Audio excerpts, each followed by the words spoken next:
প্রথমে log in করার পরে একটা মেশিন অ্যাড বা ডিলিট করার জন্য প্রথমে লেফট সাইডের মেশিনারি বাটনে ক্লিক করতে হবে। এরপর মেশিন অ্যাড এবং ডিকমিশনে ক্লিক করে সার্চে চলে যাব। আমরা সার্চ পেজটাতে পূর্বের যতগুলো মেশিন অ্যাড বা ডিকমিশনের অ্যাপ্লিকেশন আছে সেগুলোর স্ট্যাটাস সহ ডিটেলস দেখতে পারবো। একটা মেশিন অ্যাড বা ডিলিট করার জন্য সর্বপ্রথম ড্রপ ডাউন থেকে বিন সিলেক্ট করে নিতে হবে। বিন সিলেক্ট করার পরে অ্যাকশন টাইপ নিউ পারচেজ বা ডিকমিশন থেকে যে কোনো একটি নির্বাচন করতে হবে। একই অ্যাপ্লিকেশনে নিউ পারচেজ অথবা ডিকমিশন যে কোনো একটার জন্যই আবেদন করা যাবে। মেশিন অ্যাপ্লিকেশনের অ্যাকশন টাইপ নির্বাচন করার পরে এরপর অ্যাপ্লিকেশনটি এক্সিস্টিং অ্যাপ্লিকেশন নাকি নতুন অ্যাপ্লিকেশন এটা সিস্টেমকে বলতে হবে। এক্সিস্টিং অ্যাপ্লিকেশন হচ্ছে সেগুলো যেগুলো অলরেডি ম্যানুয়ালি অ্যাপ্রুভ আছে মেশিন এবং সিস্টেমে এগুলো আমরা অনবোর্ড করতে চাই শুধু। নিউ অ্যাপ্লিকেশন হচ্ছে যে মেশিনগুলো আমাদের আপাতত অ্যাপ্রুভাল নাই এবং সিস্টেমের মাধ্যমে আমরা নতুন করে মেশিনটার জন্য আবেদন করতে চাচ্ছি। নিউ অ্যাপ্লিকেশন বাটনে ক্লিক করলে আমাদের অ্যাপ্লিকেশন পেজটা চলে আসবে। একটা নতুন মেশিন অ্যাড করার জন্য সবার আগে মেশিন ক্যাটাগরি ড্রপ ডাউন থেকে মেশিন ক্যাটাগরি নির্বাচন করতে হবে। এরপর ব্র্যান্ড নেমে ক্লিক করে ব্র্যান্ড নেম যা আছে এর মধ্যে থেকে প্রয়োজনীয় ব্র্যান্ড নেমটা সিলেক্ট করে ফেলবো। ব্র্যান্ড নেম সিলেক্ট করার পরে মডেল নাম্বারে ক্লিক করলে এই ব্র্যান্ডের বিপরীতে যতগুলো মডেল নাম্বার সিস্টেমে বিদ্যমান আছে সেগুলো আমরা পাবো। এখান থেকে আমাদের ডিজায়ার্ড মডেল নাম্বারটা আমরা সিলেক্ট করে নিব। এই মডেল নাম্বারের বিপরীতে যে মেশিন পার্টিকুলার আছে সেটা এখানে চলে আসবে। যদি আমাদের এখানে মডেল নাম্বারটা না থাকে তাহলে আদার্স বাটনে ক্লিক করলে আমরা এই মডেল নাম্বারটা দিতে পারবো। এরপরে মেশিনের নাম, মেশিনের HS code, country of origin সহ এখানে যা যা তথ্য আছে সবগুলো ফিল আপ করতে হবে। মেশিনের ভ্যালু বিজিতে দেওয়ার পরে মেশিনের ফিজিক্যাল কন্ডিশন ওল্ড না নিউ এটা বলতে হবে। এরপরে মেশিনের প্রকারভেদ সিলেক্ট করতে হবে। এখানে 3 ধরনের মেশিন আছে: অক্সিলারি মেশিন, মেইন মেশিন বা মাদার মেশিন এবং আদার্স। যদি মেইন মেশিনে ক্লিক করা হয় তাহলে অবশ্যই অ্যানুয়াল মেশিন ক্যাপাসিটি এবং ইউনিটটা প্রদান করা বাধ্যতামূলক এবং মেশিনের এগেনস্টে যে প্রাপ্যতা আছে এই টেবিলে নতুন মেশিনটা সংযোজন করাও বাধ্যতামূলক। মেশিন টাইপ অক্সিলারি দেওয়ার পরে এর সাথে যে মেন মেশিন সম্পর্কিত আছে তাকে ট্যাগ করতে হবে এবং ওই মেশিনটার অ্যানুয়াল মেশিন ক্যাপাসিটি এবং ইউনিট দিতে হবে। যখন কোনো মেশিন অক্সিলারি মেশিন বা আদার টাইপ অফ মেশিন তখন নিচের টেবিলে যদি আমরা মেশিনটাকে অ্যাড নাও করি তাহলে সিস্টেম আমাদেরকে প্রসিড করতে দিবে।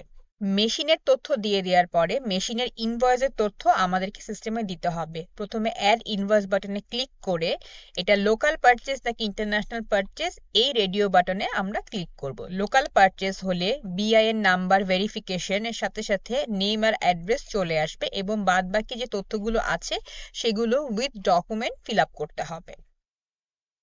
এবং এখানে নাম্বার অফ মেশিন এবং মেশিনের ইউনিটটা সেট না পিসেস এটা অবশ্যই দিতে হবে। যদি এটা ইন্টারন্যাশনাল পারচেস হয় তাহলে বিল অফ এন্ট্রি নাম্বার সহ যেসব ডকুমেন্টগুলো লাগে উইথ নাম্বার এখানে দিয়ে দিতে হবে। সর্বোপরি নিচের সেভ বাটনে ক্লিক করে আমরা এই মেশিনটাকে সেভ করে নিব। একটা মেশিনের তথ্য আপডেট করার পরে চাইলে একই অ্যাপ্লিকেশনে মাল্টিপল মেশিনের তথ্য আপডেট করা যাবে। আরেকটা মেশিনের তথ্য অ্যাড করার জন্য নিচের অ্যাড মোর বাটনে ক্লিক করতে হবে এবং পূর্বের মতো মেশিন ক্যাটাগরি, ব্র্যান্ড নেম থেকে শুরু করে যা যা ইনফরমেশন ছিল সেগুলো ফিল আপ করে ইনভয়েসের তথ্য ফিল আপ করে সেভ বাটনে ক্লিক করতে হবে। মাদার মেশিন অ্যাড করার পরে আমরা মেশিনের প্রাপ্যতা সেভ না করে যদি প্রসিড করতে চাই সিস্টেম আমাদেরকে এখানে অ্যালার্ট দিবে। অবশ্যই আমাদেরকে মাদার মেশিন হলে এখানে প্রাপ্যতা আপডেট করতে হবে।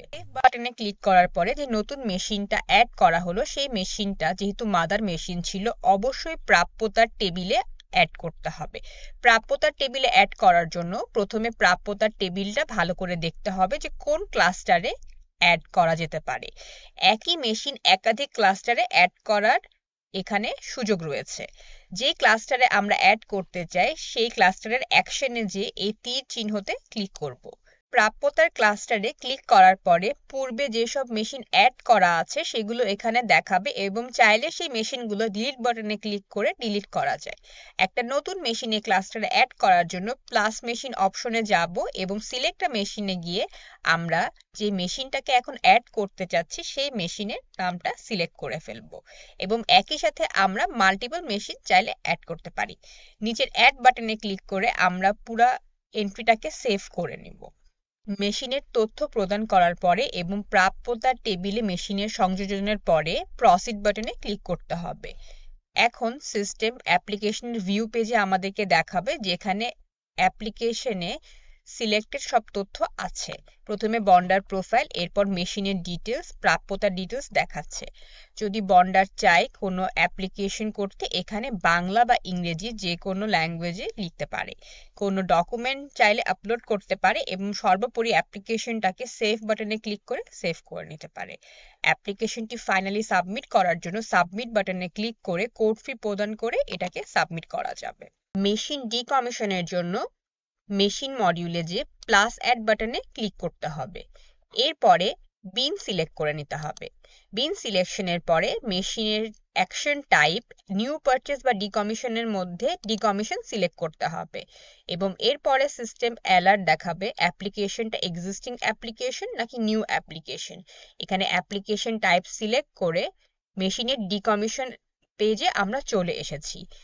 মেশিন ডিকমিশন অ্যাপ্লিকেশনে প্রথমে মেশিন নেমের ড্রপ ডাউন থেকে যতগুলো মেশিন সিস্টেমে অ্যাপ্রুভ আছে সেগুলোর লিস্ট দেখাবে। এখান থেকে ডিজায়ার্ড মেশিনটা সিলেক্ট করে নিতে হবে এবং মেশিন সিলেক্ট করার পরে মেশিনের যে brand name, model name, HS code সহ আরো যাবতীয় তথ্য ছিল সেগুলো এখানে সিস্টেম অটো ফেচ করে বসিয়ে দিবে। বিল অফ এন্ট্রি আর ভ্যাট চালান নাম্বারে ক্লিক করলে সিস্টেমে ইনভয়েস থেকে যে তথ্য সেভ ছিল সেখান থেকে ড্রপডাউনে দেখাবে এবং এখানে বিল অফ এন্ট্রি আর ভ্যাট চালান নাম্বারটা দিয়ে দিলে কতগুলো মেশিন কেনা হয়েছিল সেটার সংখ্যা দেখাবে। এখন আমরা যতগুলো মেশিন ডিকমিশন করতে চাই সেই নাম্বারটা এখানে দিয়ে দিব এবং এখানে সেভ বাটনে ক্লিক করলে মেশিনের তথ্যটা সেভ হয়ে যাবে। উপরে যে মেশিনগুলো সিলেক্ট করা হয়েছে সেগুলো সেভ দেওয়ার পরে প্রাপ্যতার কোন কোন ক্লাস্টারে মেশিনগুলো ট্যাগ আছে সিস্টেম এটা একটা কালার কোডিং এর মাধ্যমে দেখিয়ে দিবে। এখন যদি মেশিনটা এই ক্লাস্টার থেকে ডিট্যাচ করতে হয় তাহলে এই অ্যাকশন বাটনে ক্লিক করে আমরা পার্টিকুলার মেশিনটাকে ডিলিট করে নিতে পারবো। অ্যাপ্লিকেশনে মেশিন ডিকমিশনের তথ্য এবং প্রাপ্যতাতে যে ক্লাস্টার থেকে মেশিনটা রিমুভ করতে হবে সেটা আপডেট করার পরে সেভ বাটনে ক্লিক করে প্রসিডে চলে যাব।